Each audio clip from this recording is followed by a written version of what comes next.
ನಮಸ್ಕಾರ, ರಿವ್ಯೂ ಚಾನಲ್ಗೆ ಸ್ವಾಗತ. ನಾನು ಸಖ್ಯ ಗಾಂವ್ಕರ್. ಪಾಕಿಸ್ತಾನದಿಂದ ಬಂತು ಮತ್ತೊಂದು ಬ್ರೇಕಿಂಗ್ ನ್ಯೂಸ್. ಇದರ ನಡುವೆ ಜೈಶಂಕರ್ ಕೊಟ್ಟರಲ್ಲ ಶಾಕಿಂಗ್ ಸ್ಟೇಟ್ಮೆಂಟ್. ಭಾರತದಲ್ಲಿ ಎಲೆಕ್ಷನ್ ಹೊತ್ತಲ್ಲಿ ಮತ್ತೊಂದು ಸರ್ಜಿಕಲ್ ಸ್ಟ್ರೈಕ್ ನ್ಯೂಸ್ ಸದ್ದು ಮಾಡ್ತು. ಬ್ರಿಟನ್ ದಿ ಗಾರ್ಡಿಯನ್ ಪತ್ರಿಕೆಯ ಇನ್ವೆಸ್ಟಿಗೇಷನ್ ರಿಪೋರ್ಟ್ ಕಾರಣದಿಂದಾಗಿ ಮತ್ತೆ ಇಂಥದ್ದೆಲ್ಲ ಚರ್ಚೆಗಳು ಮುನ್ನೆಲೆಗೆ ಬಂದಿವೆ.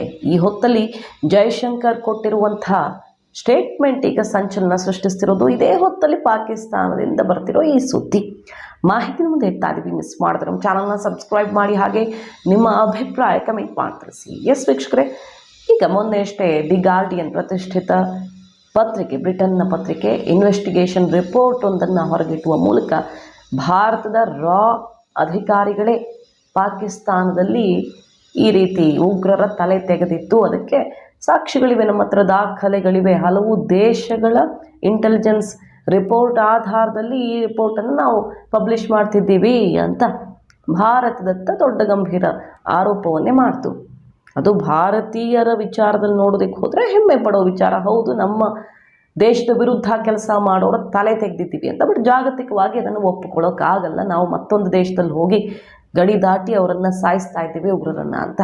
ಸೊ ಇದು ದೊಡ್ಡ ಮಟ್ಟದಲ್ಲಿ ಚರ್ಚೆ ಆಗ್ತಿದೆ. ಇದಕ್ಕೆ ಪೂರಕವಾಗಿ ಹೌದು ಇದನ್ನು ನಾವು ಒಪ್ಪಿಕೊಳ್ತೀವಿ ಅನ್ನೋ ಥರದ ಸ್ಟೇಟ್ಮೆಂಟ್ಗಳು ಬರ್ತಿದ್ದಾವೆ. ಅದು ಮೋದಿಯವರ ಚುನಾವಣಾ ಪ್ರಚಾರದ ಸಂದರ್ಭದಲ್ಲಿ ಸಿಡಿದಿರೋ ಹೇಳಿಕೆಗಳಿರಬಹುದು. ರಾಜನಾಥ್ ಸಿಂಗ್ ಅವರು ಮೊನ್ನೆ ಅಷ್ಟೇ ನುಗ್ಗಿ ಹೊಡೆಯುತ್ತೆ ಇವತ್ತಿನ ಭಾರತ, ಟಚ್ ಮಾಡೋದಕ್ಕೆ ಬಂದರೆ ಇಲ್ಲಿ ನಮ್ಮನ್ನು ಕೆಣಕಿದ್ರೆ ನುಗ್ಗಿ ಹೊಡಿತೀವಿ ಅನ್ನೋ ಸ್ಟೇಟ್ಮೆಂಟ್ ಕೊಟ್ಟರು. ದಿ ಗಾರ್ಡಿಯನ್ ರಿಪೋರ್ಟ್ ಬೆನ್ನಲ್ಲೇ ಈಗ ವಿದೇಶಾಂಗ ಸಚಿವ ತಮ್ಮ ಕಠು ನುಡಿಗಳಿಂದಾನೇ ಫೇಮಸ್ ಆಗಿರುವಂಥ ಜೈಶಂಕರ್ ಅವರು ಈ ಸಲ ಕೊಟ್ಟಿರುವ ಆನ್ಸರ್ ಹೇಗಿದೆ? ಭಾರತ 2014ರ ಬಳಿಕ ವಿದೇಶಾಂಗ ನೀತಿಯಲ್ಲಿ ಬಹಳಷ್ಟು ಬದಲಾವಣೆಗಳನ್ನು ಮಾಡಿಕೊಂಡಿದೆ.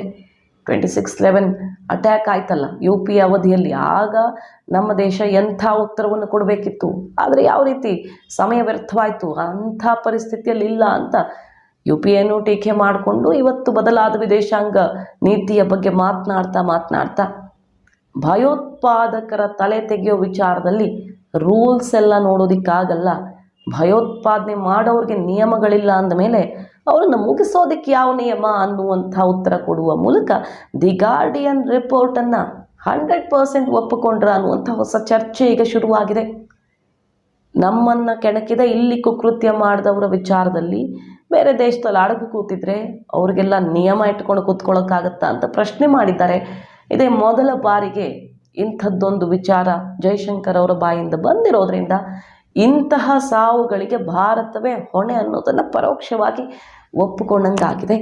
ಹೌದು, ಪಾಕಿಸ್ತಾನದಲ್ಲಿ ಅಥವಾ ಕೆನಡಾದಂತಹ ದೇಶಗಳಲ್ಲಿ ನಮ್ಮ ಶತ್ರುಗಳ, ಖಲಿಸ್ತಾನಿಗಳ, ಇನ್ನಿತರ ಉಗ್ರರ ತಲೆ ತೆಗೆದಿರುವಂಥ ಕೆಲಸ, ಆ ದಿಟ್ಟತನವನ್ನು ನಾವೇ ಮಾಡಿರೋದು ಅನ್ನೋ ಸಂದೇಶ ಪರೋಕ್ಷವಾಗಿ ಕೊಟ್ಟಂಗೆ ಕಾಣಿಸ್ತಾ ಇದೆ. ಈ ಹೊತ್ತಲ್ಲಿ ಬರ್ತಾ ಇದೆ ಪಾಕಿಸ್ತಾನದಿಂದ ಮತ್ತೊಂದು ಬ್ರೇಕಿಂಗ್ ನ್ಯೂಸ್. ಹಫೀಜ್ ಸಯ್ಯದ್ ಪರಮಾಪ್ತ ನಾಯಕ ಅಮೀರ್ ತಾಂಬಾ ಸಾವಾಗಿದೆ ಇದೇ ಅನ್ನೌನ್ ಗನ್ಮ್ಯಾನ್ಗಳ ದಾಳಿಗೆ.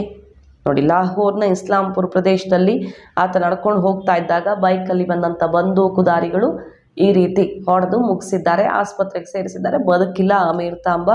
ಈತ ಲಷ್ಕರ್ ಎ ತೊಯ್ಬಾದ ಪ್ರಮುಖ ನಾಯಕ ಆಗಿದ್ದ. ಹಫೀಜ್ ಸಯ್ಯದ್ ಆಪ್ತ ಬಣದಲ್ಲಿ ಗುರುತಿಸ್ಕೊಂಡವನಾಗಿದ್ದ. ಈತ ನಮ್ಮ ಭಾರತ ಪ್ರಜೆ ಸರ್ಬಜಿತ್ ಸಿಂಗ್ ಸಾವಿಗೆ ಕಾರಣ ಆಗಿದ್ದ. ಆತನನ್ನು ಹತ್ಯೆ ಮಾಡಿದ್ದ. ಪಾಕಿಸ್ತಾನದ ಜೈಲಲ್ಲೇ ಇಟ್ಟಿಗೆಯಿಂದ ಹೊಡೆದು ನಮ್ಮ ದೇಶದ ಪ್ರಜೆಯನ್ನು ಕೊಂದಿದ್ದ ಈ ಅಮೀರ್ ತಾಂಬಾ ಇವತ್ತು ಬಂದೂಕುದಾರಿಗಳ ದಾಳಿಗೆ ಕೊನೆಯಾಗಿದ್ದಾನೆ.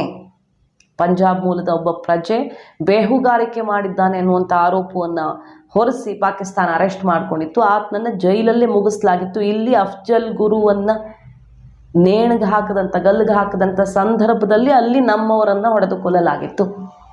ಆ ದಾಳಿಯ ಪ್ರಮುಖ ವ್ಯಕ್ತಿಯಾಗಿದ್ದ ಅಮೀರ್ ತಾಂಬಾ ಇವತ್ತು ಅಪರಿಚಿತರ ದಾಳಿಗೆ ಬಲಿಯಾಗಿರೋದು. ಸೊ ಈ ಅಪರಿಚಿತರ ದಾಳಿಗೆ ಬಲಿಯಾಗಿರೋರ ಸಂಖ್ಯೆ ಪಾಕಿಸ್ತಾನದ ಒಂದೇ 24ಕ್ಕೆ ಏರ್ತಾ ಇದೆ. 2 ಡಜನ್ ಫಿನಿಶ್ ಆಗಿದೆ. ಇದೇ ಹೊತ್ತಲ್ಲಿ ಭಾರತದ ವಿದೇಶಾಂಗ ಸಚಿವರು ಹೇಳ್ತಿರುವಂಥ ಮಾತು, ಟೆರರಿಸ್ಟ್ಗಳ ತಲೆ ತೆಗೆಯೋದಕ್ಕೆ ಭಾರತ ಯಾವುದೇ ನಿಯಮಗಳನ್ನು ಹಾಕ್ಕೊಂಡಿಲ್ಲ ಅನ್ನುವಂಥ ಬಿಗ್ ಸ್ಟೇಟ್ಮೆಂಟ್ ಅಮೆರಿಕ, ಇನ್ನಿತರ ದೇಶಗಳು, ಭಾರತದ ಗಂಭೀರ ಆರೋಪ ಮಾಡಿದಂಥ ದೇಶಗಳು ಕೂಡ ಹುಬ್ಬೇರಿಸುವಂತೆ ಮಾಡಿದೆ. ಎಲೆಕ್ಷನ್ ಹೊತ್ತಲ್ಲಿ ಎಸ್, ಇಂಥ ದಿಟ್ಟ ಕೆಲಸವನ್ನು ನಾವು ಮಾಡ್ತಿದ್ದೀವಿ ಅನ್ನೋ ಸಂದೇಶವನ್ನು ದೇಶವಾಸಿಗಳಿಗೆ ತಲುಪಿಸುವ ಪ್ರಯತ್ನವೂ ಇರಬಹುದು. ಇದು ಮಾಹಿತಿ ನಿಮ್ಗೆ ಇಷ್ಟ ಆಗಿದ್ರೆ ಮಿಸ್ ಮಾಡಿದ್ರೆ ನಮ್ಮ ಚಾನಲ್ನ ಸಬ್ಸ್ಕ್ರೈಬ್ ಮಾಡಿ, ಹಾಗೆ ನಿಮ್ಮ ಅಭಿಪ್ರಾಯ ಕಮೆಂಟ್ ಮಾಡಿ ತಿಳಿಸಿ. Thank you.